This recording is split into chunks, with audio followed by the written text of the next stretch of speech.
I'm here today to show you how to get this Ariana Grande look, which is actually perfect for Halloween when you want something that's quick, simple, and easy to do. I started off with my foundation already on and my brows, and my eyes are already primed. You might notice that I have some staining, some discoloration on my eyelids from the previous Halloween tutorial I filmed right before this, so just ignore that. It'll be covered up once I put the makeup on my eyes. But I'm starting with bronzing my face. I have very pale foundation on. Well, I'm pale anyways, but this foundation's a little lighter than what I usually use, so I'm just using a lot of bronzer to warm up my face. You definitely don't have to use this much if you don't want to, but I was focusing it on the cheekbones and the temples and then a little bit on the chin. And now I am contouring. I'm going to be doing that just under my cheekbones, on the temples, the perimeter of my face. You'll see at the very end of the video, I'm going to go back and do my jawline. At first I wasn't sure I wanted to do it, and then I changed my mind, so you'll see me do that later.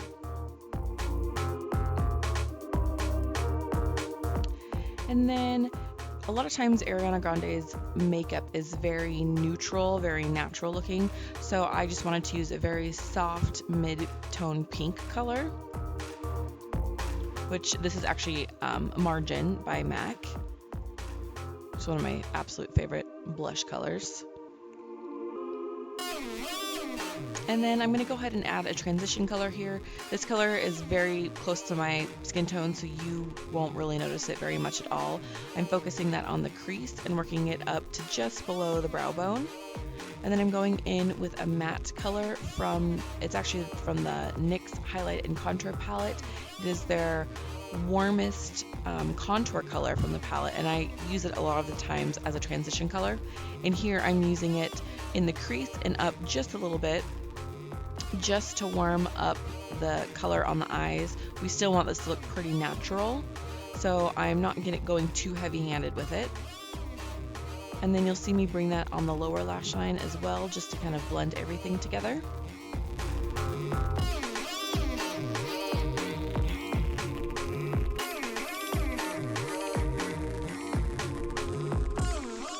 And then here I decided to add another color that's just a little tiny bit darker. It's just a little bit more taupe actually, so it's not quite as warm.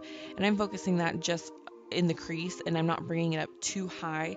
I just wanted to add a little bit more dimension to my eye, a little bit more depth to the eye socket, which is why I went ahead and added this. It's totally optional. You don't need to do this at all. Like I said, most of her makeup looks are very soft and very natural, so you don't need to use a lot of eyeshadow if you don't want to. The most important thing is to have her winged liner look, so if you don't want to wear a lot of eyeshadows, you definitely don't have to. And here I am doing the winged eyeliner. I kind of do a little bit at a time on each eye, just that's how I get it symmetrical. And I like to use eyeliners, the liquid liners that are in like a felt type pen. I don't have quite as much control with the kind that are like little paintbrushes. So I'm starting with the felt tip pen here, and I'm just kind of mapping out to make sure that my winged liner is even on both sides. And hers usually flicks, it's pretty rounded and goes up quite a bit. I wanted mine to go out further, and then the very tail end, I kind of added the upturn, which you'll see a little bit later here. Right now I'm thickening up the outer edges of my winged liner. I'm just trying to get it as symmetrical as possible. That's super hard to do, so it can take you a little while if you aren't used to doing winged liner. And then right here is where I went ahead and actually grabbed my eyeliner that is on a little tiny paintbrush basically, and I use that to just make the tips of my liner crisp and upturned just a little bit more. And then I went ahead and quickly went over all of the liner I did before just to darken it a little bit. The kind I was using before was starting to dry up, so it wasn't as black as I liked it to be. So I went ahead and went over it.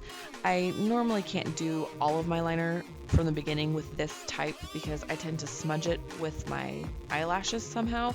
And I just don't have as much control. So I really only use it for the very outer portion, or if I have it all drawn on with the felt tip and I want it to be darker, that's when I go back with this kind to make it just a little bit more black.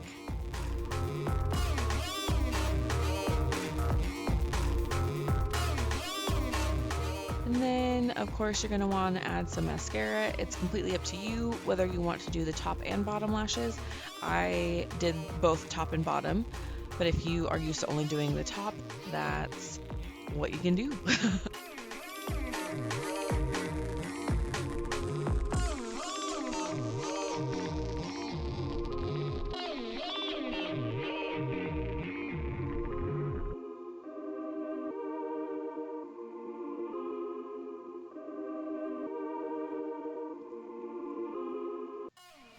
And then I went ahead and added some false lashes here.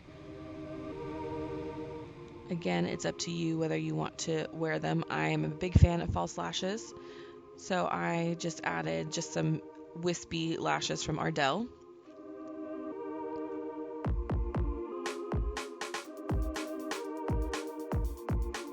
And then I went ahead and added a highlight here, and I'm highlighting my cheekbones. I'm going to do the bridge of my nose, the tip of my nose, and my cupid's bow, and then just below my eyebrows on the brow bone. I haven't noticed if she wears a lot of highlight. If she's doing like editorial type pictures, I notice it more, but as far as like when she's doing talk shows and concerts, I don't know if she wears a lot of highlight. I just wanted to do that personally. And then a lot of times her lips are nude, so I'm lining my lips with a nude liner, and then I will be doing a nude lipstick as well. And while we were watching that, I was just going to say, if you want an easy, comfortable costume look, which is actually great for work or family functions, or you just want to be comfortable, then a lot of times she wears really oversized baggy sweaters. So just find, especially if it's like a knit oversized baggy sweater, and you're good to go. If you wanted to do the all-out bombshell sexy version, then you want to get yourself like a bustier of some kind, and then like a little tiny skirt or little shorts, tights, like knee-high boots. That's her more like sexy version, if that's what you were going for. I personally wanted to go for the more comfy, casual, easy look. And then as far as the hair goes, she almost always has her hair up in a very high ponytail. It's either half up or all of the way up. And then usually her rubber band is covered by some of her hair, as you can see I did. And then it's up to you whether you want to have that bang in the front. She doesn't always have it, but I decided to add it. And then here is where I went ahead and decided to add a little bit more contour, because I wanted to just define my jawbone a little bit more, slim up my face a little bit more, and then you'll see that I blend that down onto my neck as well. This is completely optional, you do not have to do this. And then all you need to complete your look are some cat ears. Any kind of cat ears work perfectly for this. And then you're good to go. This is the finished Ariana Grande look, which can be used for Halloween or just if you're just curious on how she might do her makeup. Here's an example of how you can do that. I hope you guys enjoyed this video, and I will see you in the next one. Take care. Bye.